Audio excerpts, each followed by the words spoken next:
আসসালামু আলাইকুম। অনার্স তৃতীয় বর্ষের শিক্ষার্থীরা, অনলাইন ক্লাসে তোমাদের স্বাগতম। আমি জেসমিন আক্তার, প্রভাষক, রাষ্ট্রবিজ্ঞান বিভাগ, খিলগাঁও মডেল কলেজ। অনার্স তৃতীয় বর্ষের শিক্ষার্থীরা, কেমন আছো তোমরা?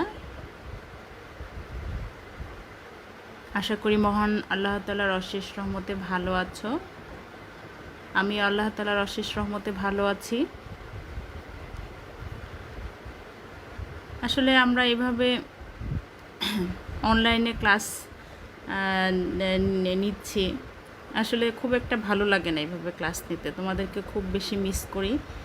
আবার আমরা ক্লাসরুমে ফিরে যেতে চাই। সেই ক্লাসরুমের যে আনন্দ নিয়ে পড়া, মজা নিয়ে পড়া, গল্প নিয়ে পড়া, সেগুলোতে আসলে ফিরে যেতে চাই আমরা। যাই হোক, আল্লাহ তাআলাই ভালো জানেন আমরা কবে সেই পরিবেশে, সেই অবস্থানে আমরা ফিরে আসব, সেটা সময়ই আমাদেরকে বলে দিবে। প্রিয় অনার্স তৃতীয় বর্ষের শিক্ষার্থীরা, তোমাদের আমি যেই অধ্যায়টা পড়াচ্ছিলাম, বিশ্ব শান্তি ও নিরাপত্তা রক্ষায় আন্তর্জাতিক ও আঞ্চলিক সংস্থা, এই অধ্যায়ের যে টপিকগুলো আলোচনা হয়েছে তারই ধারাবাহিকতায় আজকে আমি তোমাদের ন্যাম সম্পর্কে একটু ধারণা দিব, একটু পড়াবো।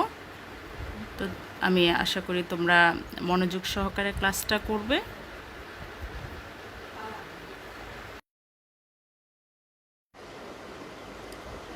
জোট নিরপেক্ষ আন্দোলন বা ন্যাম,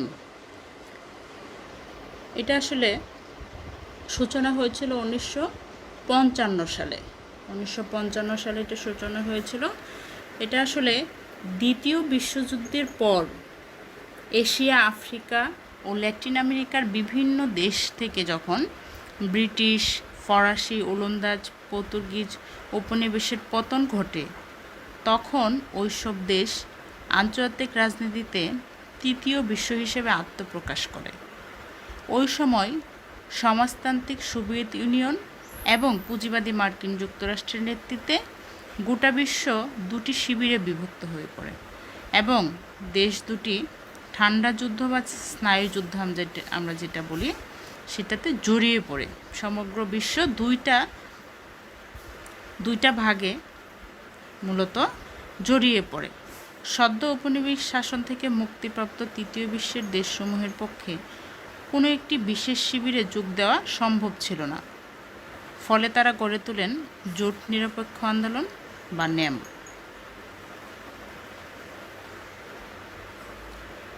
যদিও বান্দুক সম্মেলনের মার্শাল টিটো যোগদান করেননি, কিন্তু বান্দুক সম্মেলনের পর প্রিয়নি দ্বীপের টিটো, মিশরের জামাল আবদুল নাসের, ইন্দোনেশিয়ার সুকর্ণ এবং ভারতের জওহরলাল নেহরুর মধ্যে যে শীর্ষ সম্মেলন হয়, সেখানেই ন্যামের জন্ম চূড়ান্ত হয়। 1961 সালে জোট নিরপেক্ষ রাষ্ট্রসমূহের মধ্যে প্রথম সম্মেলন হয়েছিল এবং সেই সম্মেলনে অংশ নিয়েছিল 120টি দেশ। এখানে জাতিসংঘের পরে সবথেকে বেশি দেশ নিয়ে কিন্তু আসলে এই ন্যাম গঠিত। ন্যামের সদস্য রাষ্ট্র বর্তমানে প্রায় 120টি। তাহলে ন্যাম গঠনে যে সকল কারণে, মানে এটা গঠনটা ছিল, যে সকল কারণ দেখায় এটা গঠন করা হয়। প্রথমত হচ্ছে, তৃতীয় বিশ্বের দেশসমূহের পক্ষে কোনো একটি বিশেষ শিবিরে যোগদান করা সম্ভব ছিল না বিধায় তাদের পুনর্গঠনের জন্য সকল বৃহৎ রাষ্ট্রের সাহায্য প্রয়োজন ছিল। বৃহৎ শক্তিবর্গের নিয়ন্ত্রণ থেকে মুক্তি পাওয়ার ছিল তাদের অন্যতম লক্ষ্য। সদ্য স্বাধীনতাপ্রাপ্ত দেশসমূহের স্বাতন্ত্র্য ও স্বাধীনতা রক্ষা করাও ছিল আরেকটা অন্যতম কারণ।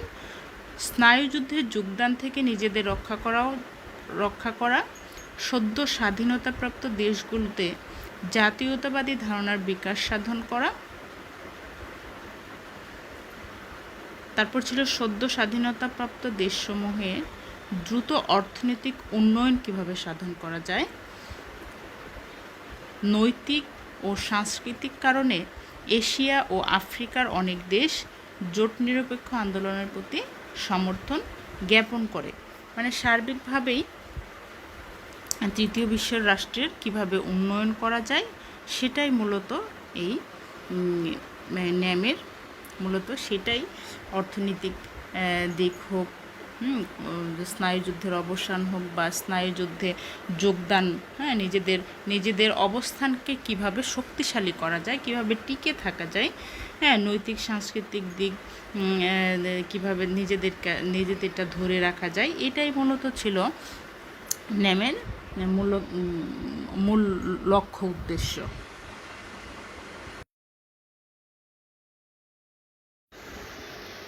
জোট নিরপেক্ষ আন্দোলন বা ন্যামের নীতিসমূহ।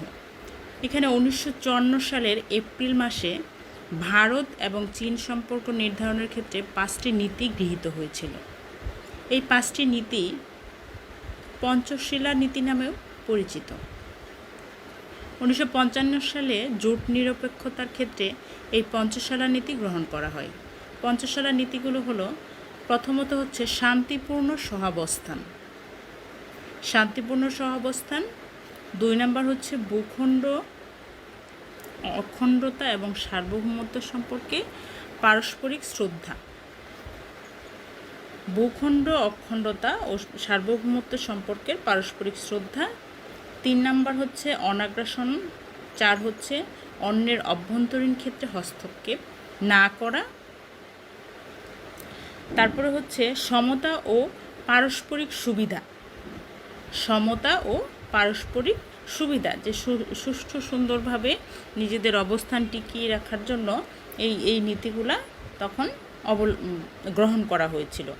তো পঞ্চশীলা নীতি এর বাইরে জোট নিরপেক্ষ আন্দোলনের ক্ষেত্রে যে সকল নীতি গ্রহণ করা হয় সেগুলো হলো, জোট নিরপেক্ষ আন্দোলনের এই পঞ্চশীলা নীতির সাথে আরও কিছু নীতি এখানে যোগ করা হয়, নীতি গ্রহণ করা হয়। সেগুলো হলো মৌলিক মানবাধিকার এবং জাতিসংঘের উদ্দেশ্য ও লক্ষ্যের প্রতি মর্যাদা প্রদর্শন। তারপরে হচ্ছে শান্তিপূর্ণ উপায়ে সকল বিরোধের মীমাংসা করা। শান্তিপূর্ণ উপায়ে মীমাংসা করা। আরেকটা পয়েন্ট হচ্ছে ন্যায় নীতি ও আন্তর্জাতিক বাধ্যবাধকতার প্রতি সম্মান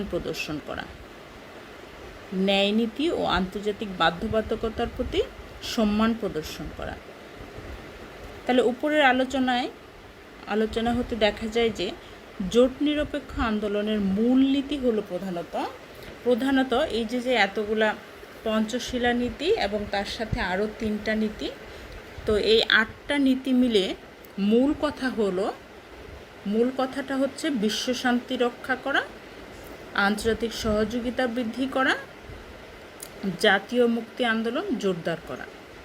এটাই হচ্ছে মূলত মূল কথা জোট নিরপেক্ষ আন্দোলন বা ন্যামের নীতির মূল নীতি আসলে এই 3টি: বিশ্ব শান্তি রক্ষা, আন্তর্জাতিক সহযোগিতা বৃদ্ধি, জাতীয় মুক্তি আন্দোলন জোরদার করা।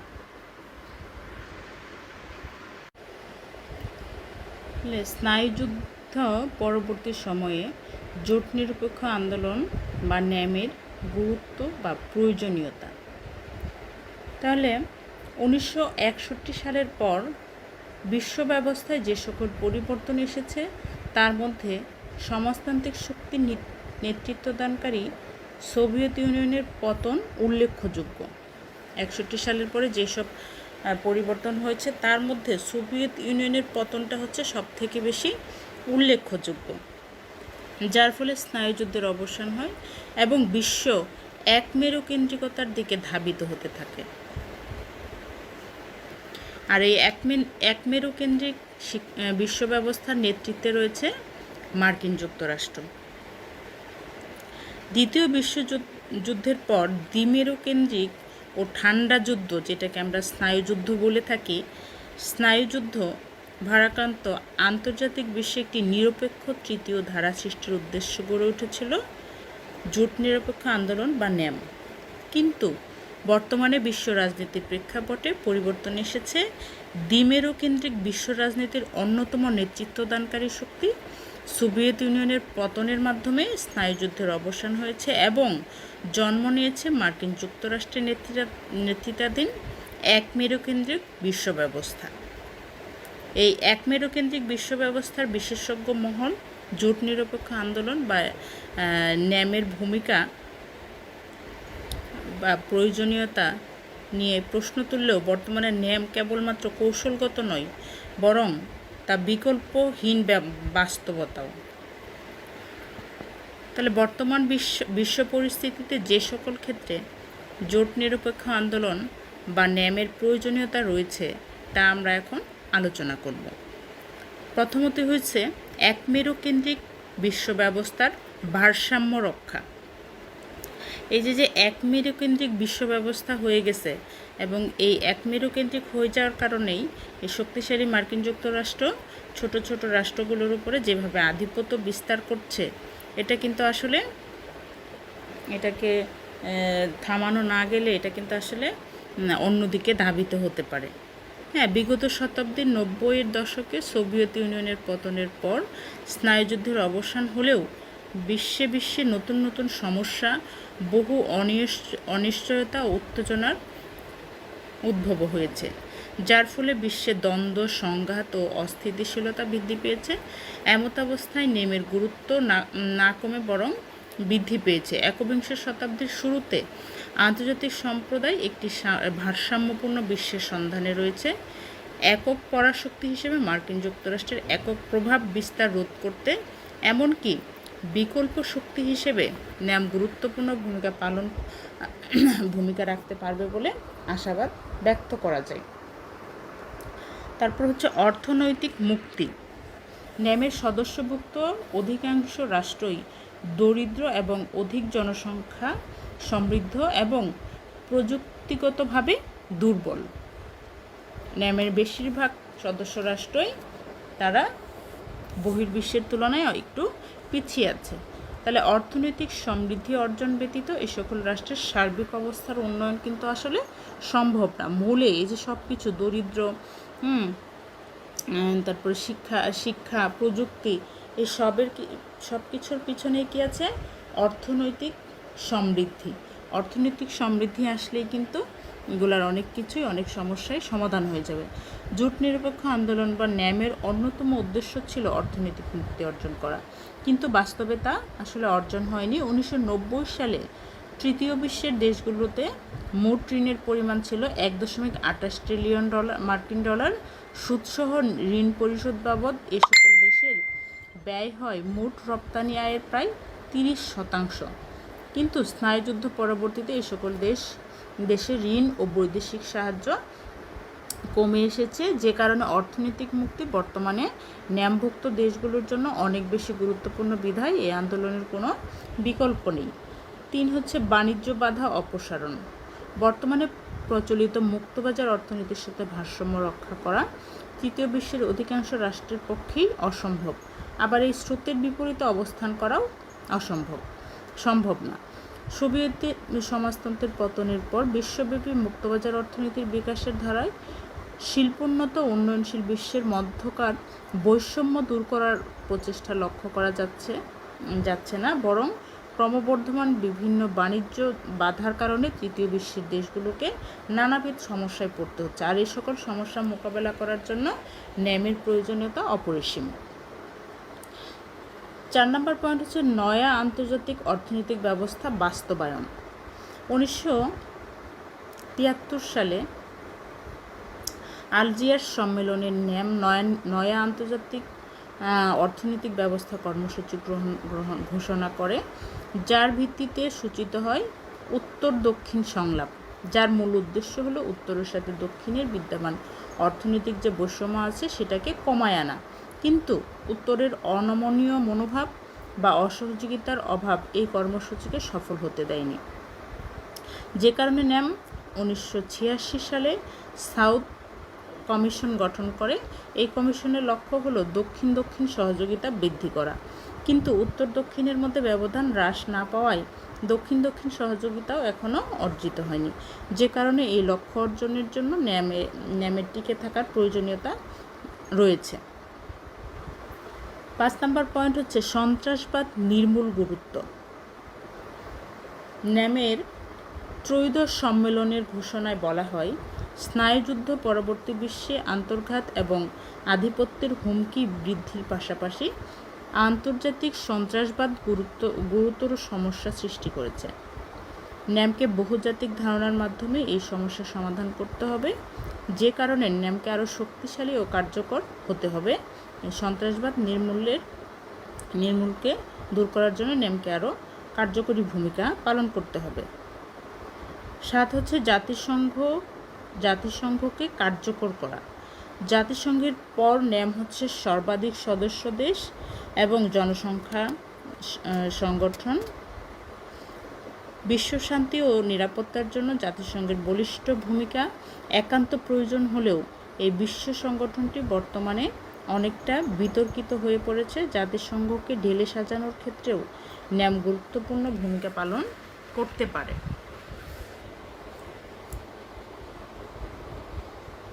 এরপরে আছে আন্তর্জাতিক ভূমিকা। মালয়েশিয়ায় অনুষ্ঠিত ন্যামের ত্রয়োদশ সম্মেলনে সদস্য দেশগুলো আন্তর্জাতিক ভূমিকা আরও অর্থবহ ও জোরদার করার আহ্বান জানানো হয়েছে। সম্মেলনে ইরাক ও ফিলিস্তিনি সম্পর্কে 2টি পৃথক কুয়ালালামপুর ঘোষণা প্রদান করা হয়। উল্লেখিত ঘোষণার যুদ্ধবিরোধী দেশগুলো ঐক্যবদ্ধভাবে শান্তিপূর্ণ উপায়ে ইরাক সমস্যা সমাধানের জন্য আহ্বান জানায়। অর্থাৎ ন্যামের বিশ্ব নেতৃবৃন্দ ফিলিস্তিনি ইসরায়েল সহিংস পরিস্থিতিরও শান্তিপূর্ণ সমাধান কামনা করছে। 8 হচ্ছে নব্য ঔপনিবেশিকতা রোধ। সোভিয়েত ইউনিয়নের বিলুপ্তির পর বিশ্বের সমাজতান্ত্রিক শক্তিসমূহ দুর্বল হয়ে পড়ে। ফলে দুই পরাশক্তি দ্বন্দ্বের আপাত পরিসমাপ্তির পর বিশ্বে অঞ্চলভিত্তিক অনেকগুলো শক্তির উদ্ভব ঘটেছে এবং অঞ্চলভিত্তিক নিজস্ব বলয় সৃষ্টির জন্য আঞ্চলিক শক্তিগুলো নিয়োজিত রয়েছে। ফলে জোটের নামে আধিপত্য বা নয়া ঔপনিবেশিকতার প্রভাব অনুভূত হচ্ছে। এমত অবস্থায় দুর্বল রাষ্ট্রগুলোর প্রতি ঔপনিবেশিকবাদের হুমকি ও সার্বভৌমত্ব এবং অখণ্ডতা সংক্ষেপে জোট নিরপেক্ষ আন্দোলন বা ন্যামের প্রয়োজনীয়তা এখানে অনেক বেশি। 9 হচ্ছে মানবাধিকার রক্ষা। বর্তমান বিশ্বে একক অর্থনৈতিক ও সামরিক পরাশক্তি মার্কিন যুক্তরাষ্ট্রের ইচ্ছা অনিচ্ছার উপর নির্ভরশীল হয়ে পড়ছে জাতিসংঘের বিচার ব্যবস্থা। জিম্মি হয়ে পড়েছে দুর্বল রাষ্ট্রসমূহের নিরাপত্তা। এর বড় উদাহরণ নিরাপত্তা পরিষদের সম্মতি না পাওয়া সত্ত্বেও ইরাক আক্রমণ এবং সেখানে ব্যাপক হারে গণহত্যা এবং মানবাধিকার লঙ্ঘন। তাছাড়া আফগানিস্তানের সন্ত্রাস দমনের নামে ব্যাপক বোমাবর্ষণ ও গণহত্যা বিশ্বের বিবেকবান জাতিগুলোকে শঙ্কিত করে তুলেছে। এবং আমরা মায়ানমারের যে রোহিঙ্গা ইস্যু সেটাও আমরা করতে পারি, কারণ জাতিসংঘের নিরাপত্তা পরিষদের অমান্য করার পরেও কিন্তু তারা রোহিঙ্গাদেরকে নানা রকম অত্যাচার করেছে এবং আমরা জানি অনেক প্রায় 10 লক্ষ রোহিঙ্গা বাংলাদেশে আশ্রয় আছে। তাহলে এই যে মানবাধিকার রক্ষা, এটাতেও ন্যামের গুরুত্বপূর্ণ প্রয়োজনীয়তা রয়েছে। তাহলে এই সকল দুর্বল দেশ ও জাতিসমূহের সার্বভৌমত্ব ও মানবাধিকার রক্ষায় যথাযোগ্য ভূমিকা পালনের জন্য এখনও জোট নিরপেক্ষ আন্দোলন বা ন্যামের প্রয়োজনীয়তা ব্যাপকভাবে রয়েছে। জোট নিরপেক্ষ আন্দোলন বা ন্যামের গুরুত্বকে তুলে ধরার পিছনে আরও যে সকল কারণ আছে, যেমন আরও কিছু কারণ আছে। তাহলে বিশ্বে মেরুকেন্দ্রিক, এই যে আগে ছিল দ্বিতীয় বিশ্বযুদ্ধের আগে ছিল দ্বিমেরু কেন্দ্রিক ছিল, এরপরে হয়েছে এক মেরু কেন্দ্রিক। তাহলে এই বিশ্বে মেরুকেন্দ্রিক রাজনীতির অবসান ঘটলেও নতুন করে মেরুকরণের সম্ভাবনা উড়িয়ে দেওয়া যায় না। আর স্নায়ুযুদ্ধ পরবর্তী সময়ে আঞ্চলিক জোটসমূহের প্রভাব সুস্পষ্ট প্রাধান্য বিস্তার করেছে। উন্নত এবং উন্নয়নশীল দেশসমূহের মধ্যে সম্পর্ক মুখোমুখি মুক্তবাজার অর্থনীতির সুফল প্রতিটি সদস্য রাষ্ট্রের ঘরে পৌঁছে দিতে এবং দুর্বল রাষ্ট্রগুলোর নিরাপত্তা ও শান্তি রক্ষার্থে জোট নিরপেক্ষ আন্দোলন বা ন্যামের প্রয়োজনীয়তা এবং গুরুত্ব যে বৃদ্ধি পাচ্ছে তা নিঃসন্দেহে বলা যায়। সময়ের দাবিকে বরণ করে এই সংস্থা অতীতে যেমন আন্তর্জাতিক সম্পর্কের ক্ষেত্রে নতুন পথ রচনা করেছিল, ভবিষ্যতেও তা শুধুমাত্র তেমনি প্রক্রিয়া টিকে থাকবে তা নয়, সফলভাবে পথও চলবে এবং এই বিশ্ব শান্তি প্রতিষ্ঠায় নেমের গুরুত্ব এবং প্রয়োজনীয়তা অপরিসীম।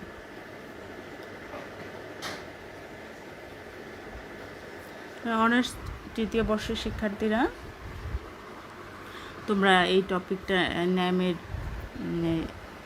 ন্যাম কি আর কত সালে এটা শুরু হয়েছিল, তারপরে ন্যামের নীতি এবং স্নায়ুযুদ্ধ পরবর্তী সময়ে জোট নিরপেক্ষ আন্দোলন বা ন্যামের গুরুত্ব এবং প্রয়োজনীয়তা, এই টপিকটা আজকে আমি আলোচনা করলাম।